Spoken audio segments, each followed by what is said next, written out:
I look at companies as businesses, while Wall Street analysts look for quarterly earnings performance. I buy assets and potential productivity.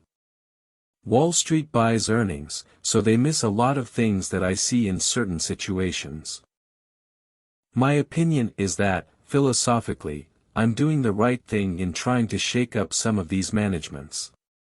It's a problem in America today that we are not nearly as productive as we should be. That's why we have the balance of payments problems.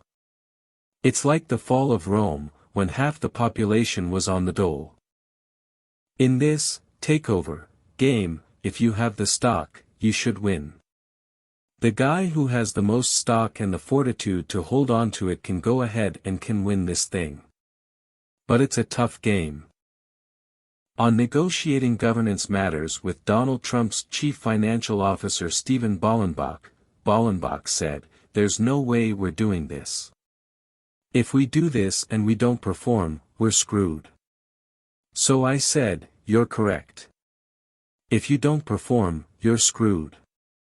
And I looked at him and he looked at me, and he agreed to sign the deal. We're both on a life raft right now. And it's sinking.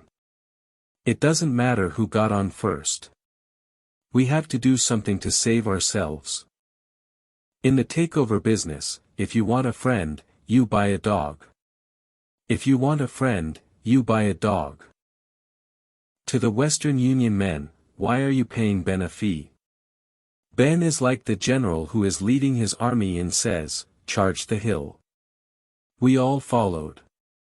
We invested. Now the troops are all lying dead. And the general wants to go home and get a fee? Oh, Hewlett-Packard stock is tanking, profits are going down, the CEO is getting fired, it's page 1 news every day. Let's buy. On investing $1.4 million and making a profit of $2.7 million on the 330,000 Tappan shares he had bought at around $10, you can't beat that kind of return. In 1979 on his uncle Elliot asking, "What do you know about undervalued companies?" "Look, I'm going to do it." "Carl, forget it. I think that you're taking too many risks." "In risk there is reward and I'm going to do it. I have always lived by my word, so to speak. I think that's the way to be."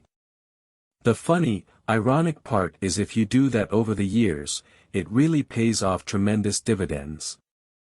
You sort of really are in a sense fighting a very strong establishment, and it's become exhilarating to see if you can outmaneuver them. I felt good when I won the Philips thing, because it seemed like we weren't going to win. We were David fighting Goliath. In 1988, there is no question that leverage during the past year has gotten out of hand, it was almost a feeding frenzy. Those were different days. Conditions are different now. I wouldn't strike that deal today. On being asked, "Are you glad you bought an airline?" "Oh, yeah, sure, we're having a lot of fun with it."